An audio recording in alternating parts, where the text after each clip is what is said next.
निवडणूक आयोगाला कसली भीती आहे? स्वातंत्र्याच्या 75 वर्षात असा कायदा का पास झाला नाही? हायकोर्टानं पारदर्शकतेचं प्रमाण म्हणून व्हीव्हीपॅट दिलं, ते फसवणुकीचं प्रमाण म्हणून यांनी वापरलं. आणि माझं मत कुठं गेलंय हे जाणण्याचा मला अधिकार असला पाहिजे. ज्याला कोणाला बॅलेटनं मतदान करायचं बॅलेटनं करू द्या.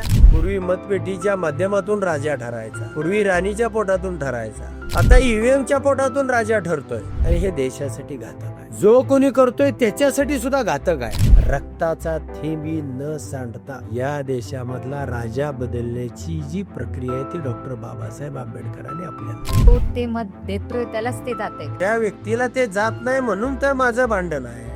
म्हणून तर माझ्या 10 महिने झाले मी हे पुस्तक आणि माझा राजीनामा दिलेला आहे ना. म्हणजे लोकशाही आता तो पार्ट संपला. मतदार संघातील मतचोरीबद्दल तुम्ही आकडेनिशी बोलतात, उत्तर देत नाही, मशीन देत नाही, व्हीव्हीपॅट बघू देत नाही. तिथं मशीन बनवतात तिथलेही काही सांगत नाही. ज्या भेल आणि इस्रायल दोन्ही कंपनी ते गव्हर्नमेंटच्याच आहे. तर अशी कोणती पावर आहे हा मुद्दा उठवून ठेवलाय? जर चट्टान पे भी बूंद गिरती है तो चट्टान को तोड देती है.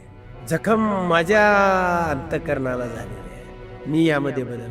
निवडणूक पद्धत पारदर्शकच असली पाहिजे, ती मला कळणारी असली पाहिजे, गावखेड्यातल्या सामान्य माणसालाही समजणारी पाहिजे आणि त्याचं मत कुठं गेलं हे त्याला खात्री दिली पाहिजे. आणि अशीच निवडणूक असली पाहिजे. हा लोकशाहीचा उत्सव आहे. मी एखादं काम हातामध्ये घेतल्यानंतर ते काम तडीच नेल्याशिवाय नाही. प्रसंगी माझा जीव गेला तर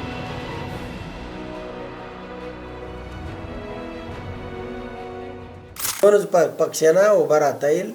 एक मोदींना पक्ष असेल असं कमळ आणि असं अमित शहाचा असेल. दोन्हीपैकी एकाला कोणाला तरी तुम्ही ते मारायचं, तिसऱ्यानं तुम्ही त्याच्यामध्ये यायचं.